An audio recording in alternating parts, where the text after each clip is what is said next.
What if you could change the way millions of people see the world, just through the power of storytelling? That's exactly what Henry Luce did. You might not recognize his name, but Henry Luce shaped modern media like few others in history. He wasn't just a publishing magnate, he was a visionary who redefined how we consume news. Time, Life, Fortune, Sports Illustrated, all iconic publications born from his relentless drive and revolutionary ideas. They didn't call him the father of the American century for nothing. But here's the twist. His legacy isn't black and white. The empire he built influenced not just public opinion, but our entire cultural identity, and not always for the better.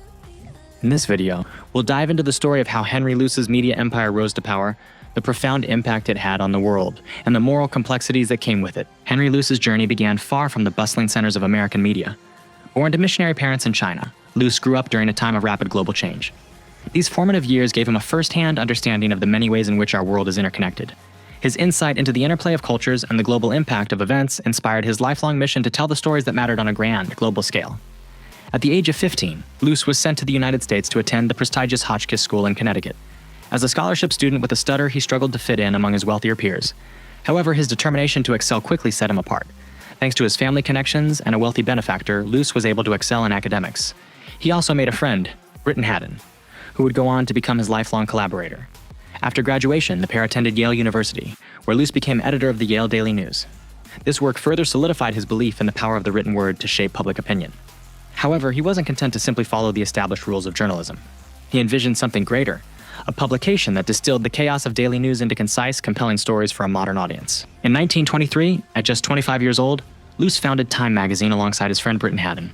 Their goal was to create a weekly news digest that captured the essence of global events while engaging readers with sharp, authoritative commentary. Everyone agreed that the magazine's format was groundbreaking. Turn-of-the-century newspapers tended to focus on dense reporting. Time, on the other hand, blended razor-sharp wit with analysis, providing a concise but insightful take on the week's most important events.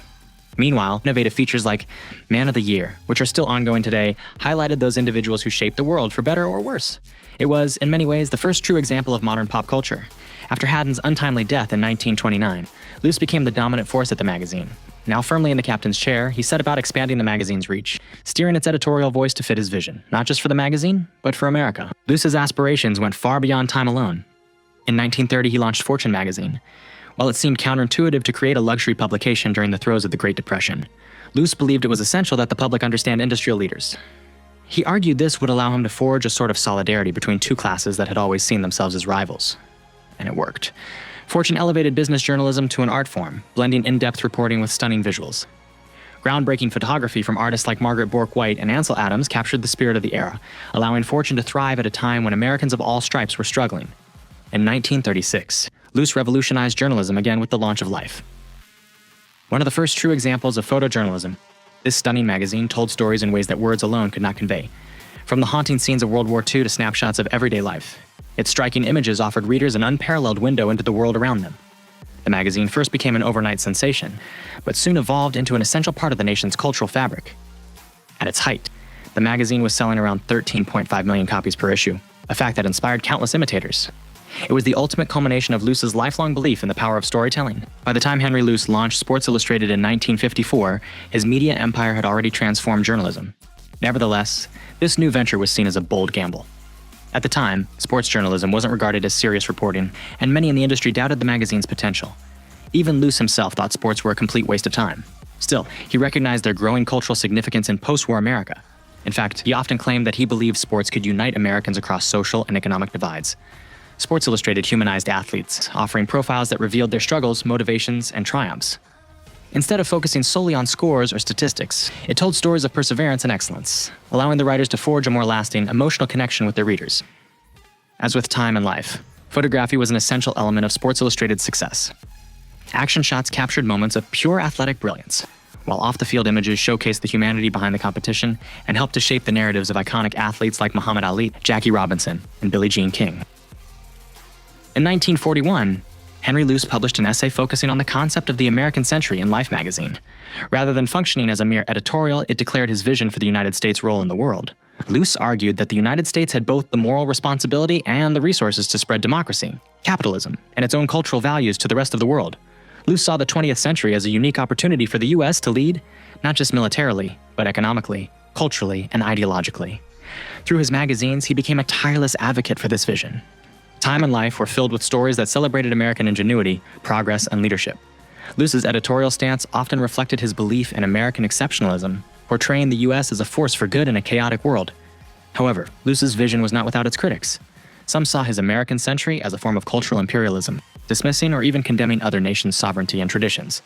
Moreover, his support for U.S. intervention in global conflicts and his staunch anti-communism often led to accusations of bias, with many critics accusing his publications of promoting one-sided narratives. Despite these controversies, the American century became a defining philosophy of post-war America. In not only foreign policy, but the way Americans saw themselves and their place in the world. Many of those impacts are still felt today. Anyone capable of the amount of influence Henry Luce enjoyed is sure to attract their fair share of critics. And while his achievements literally transformed journalism, his methods and ideologies have sparked intense debate.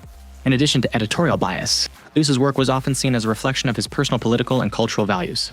A devoted advocate for America First policies and a believer in American exceptionalism, he used his media empire to champion causes that just so happened to align with his worldview. This not only blurred the line between journalism and propaganda, it raised important questions about the ethical responsibilities of the press. Luce's personal life was equally dynamic and complex. His marriage to Claire Booth Luce, an accomplished playwright, ambassador, and congresswoman, formed one of the first power couples in American history. Together, they had significant influence over politics, culture, and the general national discussion. There were also rumors that the marriage itself was only intended to serve these needs, with infidelity running rampant on both sides. Despite the controversies surrounding his career and personal life, Luce's legacy is one of innovation and influence. His contribution to journalism is almost unparalleled, setting new standards for accuracy, storytelling, and engagement. He also founded the Henry Luce Foundation, which continues to support educational and cultural initiatives, ensuring his commitment to intellectual and creative pursuits. Whatever people might think of him personally, there's no denying that Luce was one of the most powerful media magnates in history. The publications he founded, Time, Fortune, Life, and Sports Illustrated, did more than inform, they engaged and inspired their readers, setting benchmarks for journalistic innovation that continue to influence the industry today. Most scholars agree that Luce's greatest contribution to modern media was his emphasis on narrative-driven journalism.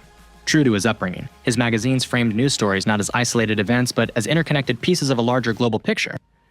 Perhaps Luce's most enduring innovation was his belief in the media's role as a cultural and ideological force. He saw journalism not just as a business but as a platform to shape public opinion and influence society. His vision anticipated the rise of advocacy journalism and politically aligned media networks, which continue to dominate the landscape today. Through relentless innovation and an unwavering belief in the power of storytelling, Henry Luce transformed journalism and left an enduring legacy on American culture. He didn't just reflect the American century, he built it. And in doing so, he shaped the way we understand not only the past, but also the possibilities of the future. If you enjoyed this story, give it a like, leave a comment, and hit the bell so you don't miss what's coming next.